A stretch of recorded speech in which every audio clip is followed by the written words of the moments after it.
کیا شب برات میں جاگنا اور روزہ رکھنا صحیح ہے؟ 15 شعبان کا روزہ کسی صحیح حدیث سے ثابت بولو بھائی نہیں. صرف جمہور کے نزدیک عبادت ہے 15 شعبان کی، اس کے علاوہ باقی کوئی بھی چیز.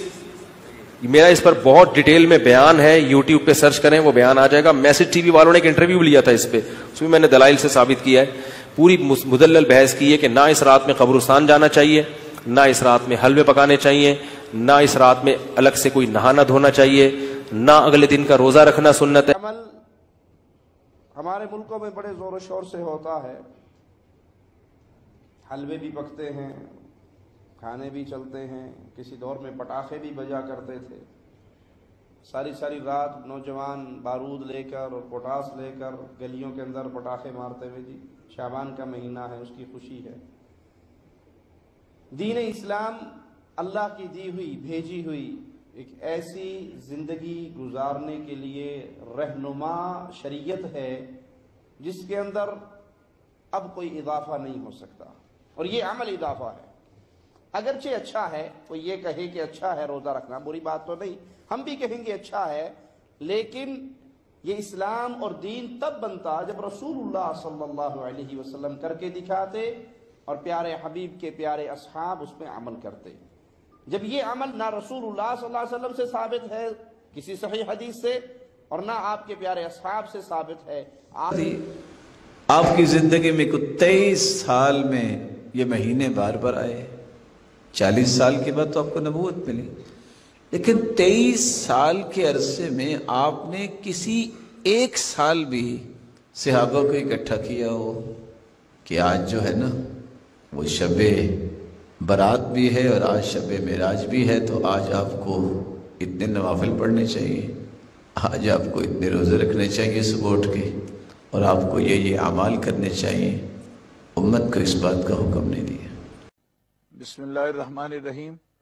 یہ تو صحیحین میں حدیث موجود ہے، نبی کریم علیہ الصلوۃ والسلام نصف شعبان کی رات کو قیام اللیل کا اہتمام فرماتے. قبرستان میں آپ تشریف لے جاتے. ام المومنین حضرت عائشہ صدیقہ رضی اللہ تعالیٰ عنہا سے بھی روایت ہے، اور حضرت مولا پاک علی المرتضیٰ شیر خدا کرم اللہ تعالیٰ وجہ الکریم خود اس کی روایت فرماتے ہیں. سنن ابن ماجہ میں بہقی میں موجود ہے کہ آپ فرماتے ہیں کہ رسول اللہ صلی اللہ علیہ وسلم کا فرمان ہے کہ اس رات کو بنی کلاب کی بکریوں کے بالوں سے بھی زیادہ گناہ جو ہیں بندوں کے گناہ گاروں کے اللہ تعالیٰ معاف فرماتا ہے، اور نزول اجلال فرماتا ہے آسمان دنیا پر، اور کہتا ہے کوئی سائل ہے تو میں اس کا سوال جو ہے وہ پورا کروں، کوئی مغفرت کا طلبگار ہے میں اس کی مغفرت کروں، کوئی رزق مانگنے والا ہے کوئی صبح تک جو ہے اس کی رحمت آواز دیتی رہتی ہے.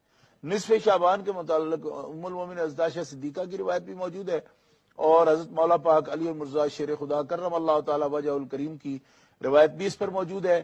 اور جس نے یہ روایات اکٹھی دیکھنی ہو، ترغیب و ترہیب علامہ منظری کی کتاب ہے حدیث پاک کی، اس کے اندر نصف شعبان کی پوری روایات جو ایک جگہ جمع ہیں ان کو وہ دیکھ سکتا ہے. اب اللہ تعالیٰ جل شانہ کی عبادت کے لیے جو لوگ نکلتے ہیں، عبادت کرتے ہیں، وہ منفردن کریں یا اجتماعی طور پر کریں، ان کو اس طرف لگانا کہ یہ کوئی خدا کی یاد کوئی کام ہی نہیں ہے، ذکر کوئی کرنا نہیں چاہیے، یہ لوگوں نے خود بنا لیا ہے. مجھے ان لوگوں کی جو ہے نا شک ہونے لگا ہے کہ یہ مینٹلی اپسیٹ ہیں. یعنی مسئلہ شرعی الگ ہے، لیکن یہ مینٹلی اپسیٹ لوگ ہیں جو مختلف ٹی وی چینلز پر بیٹھے ہوئے ہیں. ان کا علاج نفسیاتی ہونا چاہیے. یہ ان کا مذہبی مسئلہ نہیں ہے، نہ ان کا دلائل کا مسئلہ ہے، ان کا یہ سائیکالوجی کا مسئلہ ہے، اور ان کو کسی معالج کے پاس بھیجنا چاہیے. اس کی وجہ یہ ہے کہ دین کا کوئی خادم کسی ایسے کام کو روکنے کی کوشش کر سکتا ہے یا اس کی حوصلہ شکنی کر سکتا ہے کہ جس کے اندر بندے خدا کی طرف رجوع کرتے ہوں. جی، اور عجیب عجیب طرح کی باتیں لوگ بیان کر رہے ہیں ٹی ویوں پر بیٹھے ہوئے، جناب ثبوت نہیں ہے، فلاں نہیں ہے. بھئی اللہ کو یاد کرنے کے لیے ثبوت چاہیے آپ کو. صحیح بات جی. اور اس پر جناب کہہ رہے جی یہ تو جناب حلوے کھانے کے لیے کر رہے ہیں، فلاں کر رہے ہیں. شرم آنی چاہیے ان لوگوں کو. حلوے کھانے کے لیے کون کر رہا ہے؟ آپ سوء ظن کرتے ہیں مسلمانوں کے بارے میں؟ حلوے کھانے کے لیے کر رہے ہیں. آپ کو پتا ہے کہ جو اس کے لیے دائی ہیں وہ حلوہ چھوڑے ہوئے ان کو تو 20 سال ہو گئے ہیں، تو بیان وہ پھر بھی کر رہے ہیں. آپ تو جانتے ہیں نا ان باتوں کو. میں جو اب بیان کر رہا ہوں تو حلوہ کھاتا ہوں میں. صحیح بات. ایسی باتوں کو دین کا مذاق اڑانا اور لوگوں کو مزاح کرنا، اور جو لوگ دین کی طرف راغب ہوں، اللہ کو یاد کرنے کے لیے، توبہ کرنے کے لیے نکلے ہوں، رونے کے لیے منفعل ہیں، وہ انفعالی، ان کی آنکھوں سے آنسو جاری ہیں، ان کو روکنا، حوصلہ شکنی کرنا، میں ان کو کوئی مذہبی فتویٰ دینے کو تیار نہیں ہوں، لیکن میں ان کا کیس مینٹلی کیس سمجھتا ہوں. یہ اپسٹ لوگ ہیں، مینٹلی اپسٹ ہیں، جو اس قسم کی باتیں ٹی ویوں پر بیٹھ کر رہے ہیں. اور چھوٹی چھوٹی بات کے لیے کہہ رہے ہیں جی اس میں قرآن میں لاؤ، حدیث میں لاؤ، فلاں نہیں تھا، یہ نہیں تھا، وہ نہیں تھا. یہ احادیث میں ہے. جب پیارے رسول صلی اللہ علیہ وسلم نصف شعبان کو اٹھتے ہیں، روزے کا بھی اہتمام کرتے ہیں، ساری رات کھڑے رہتے ہیں، اور پھر بقیع شریف بھی جاتے ہیں. حضرت عائشہ صدیقہ بیان کرتی ہیں. اور مولا پاک جیسا اس سے بڑا راوی کون ہوگا؟ مولا علی شیر خدا، جو اسرار رسول کے سب سے بڑے ماہر ہیں، عالم ہیں، سر الاسرار ہیں، وہ رسول خدا کے سینے کے رازوں کے واقف صحابی ہیں. وہ فرما رہے ہیں کہ حضور فرماتے ہیں اس کی رحمتوں برکتوں کا کوئی اندازہ ہی نہیں کر سکتا کہ اللہ اپنے بندوں سے کتنا قریب ہوتا ہے اس رات کو. اور نصف شعبان کے لیے باقاعدہ لفظ ہیں، سنن ابن ماجہ میں بھی ہے، بخاری شریف کے اندر بھی موجود ہے، باب بھی اور ہے، مجھے پورا باب ہے. باب اور سمجھ نہیں آتی کہ کتنے منظم انداز سے لوگوں کو اللہ کی رحمت سے مایوس کیا جا رہا ہے، اور لوگوں کو جناب یہ کہا جا رہا ہے نہیں کہ اب وہاں بڑا آپ کا زور ہے جی، حلوے کھانے کے لیے یہ شب برات کر رہے ہیں جی، اس کا معنی فلاں ہوتا ہے جی، فیا یفرق کل امر حکیم امر من عندنا، کہ اس میں قسمتوں کی تقسیم کا جو مسئلہ ہے فرشتوں کے حوالے کرنے کا، یہ تفاسیر میں موجود ہے. ہاں، تفاسیر میں مفسرین کرام نے، یہ کسی دیوانے کی بڑھ نہیں ہے. یہ اس طریقے پر تدہیق کرنا دین کی، اور اتنی عامیانہ انداز سے باتیں کرنا، اور یہاں جناب سوئے زن کے لیے تیار ہیں جی، حلووں کے لیے یہ کر رہے ہیں، فلاں کر رہے ہیں. دین کا، اللہ کا خوف کرو، اور دین کا اس طرح مذاق اڑانا بند کرو. تمہیں کیا اس بات کی خبر ہے کہ نصف شعبان کے بارے میں ترغیب و ترہیب میں، سنن ابن ماجہ میں، بخاری شریف میں پیارے رسول کا جو اہتمام ہے، ایک امتی بیچارہ جو خادم ہے سرکار کا، اس کے وقت کی کیا قیمت تم سمجھ رہی ہو؟ جب رسول خدا اہتمام کرتے ہیں تو امتی کیوں اہتمام نہیں کریں گے؟ اور کرنا چاہیے.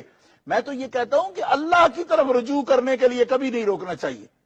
جو بندہ آنا چاہتا ہے، توبہ کرنا چاہتا ہے، رجوع اللہ کرنا چاہتا ہے، یہ کون لوگ ہیں؟ کیا شیطان کے نمائندے ہیں جو جھاڑیاں لے کر کھڑے ہوئے ہیں، جو اللہ کی طرف آنا چاہتے ہیں ان کے منہ پر یہ کیلیں ٹھوک رہے ہیں کہ نہ آؤ یہاں؟ شرم کرنی چاہیے. اور ان کے اگر کوئی ذمہ دار لوگ ہیں تو وہ بھی اپنے ایسے مبلغین کے منہ میں لگام دیں کہ جو اتنے بے لگام ہو کر جو ہے ٹی ویوں پر بیٹھے ہوئے ہیں اور اس قسم کی تدہیق کر رہے ہیں ان بندوں کی جو رونا چاہتے ہیں، جو شرمندہ ہونا چاہتے ہیں اپنے مالک کے سامنے، گڑ گڑانا چاہتے ہیں، تذلل و زاری چاہتے ہیں. آپ ان کا الٹا مذاق اڑا رہے ہیں جی کہ وہ حلوے کھانے کے لیے تم بیٹھے ہو جو آئے روز مانگتے پھرتے ہو، ٹی ویوں پر سوالات کرتے پھرتے ہو، اس سے چاہے حلوہ کھاؤ چاہے کوئی اور چیز کھاؤ. وہ تو جو آتے ہیں اللہ سے معافی مانگنے، وہ کھلا کے آتے ہیں، وہ کھا کے نہیں آتے، وہ صدقے کرنے والے لوگ ہیں. ان بندوں کا مذاق اڑا رہے ہو جن کی بنیاد پر بیٹھے ہوئے ٹی وی چلا رہے ہو اور چندے کر رہے ہو. روز دن جناب ٹی وی پر تم بیٹھ کر انہی سے سوال کرتے ہو نا، تو سوال بھی کرتے ہو اسی چینل پر بیٹھ کے، انہی سے مانگتے بھی ہو، اور پھر انہی کو یہ تانے دیتے ہو کہ تم کھانے کے لیے کر رہے ہو. وہ کھاتے نہیں، وہ کھلانے والے لوگ ہیں جو اللہ کے سامنے جھکنے والے ہیں، توبہ کرنے والے ہیں، خدا سے معافی مانگنے والے ہیں، آنسو بہانے والے ہیں، اور پھر صدقے بھی کرنے والے ہیں، اور ایسوں کا شکار بھی ہو جانے والے ہیں. یہ ایسے لوگ بھی جب ان سے سوال کر لیتے ہیں نا تو وہ بیچارے ان کو بھی دیتے ہیں، اور یہ الٹا ان کو مذاق ہے. منکر عجب کھانے غرانے والے، تیرا کھائیں تیرے غلاموں سے الجھے، ہے منکر عجب کھانے غرانے والے. یہ حالت ہے ان کی.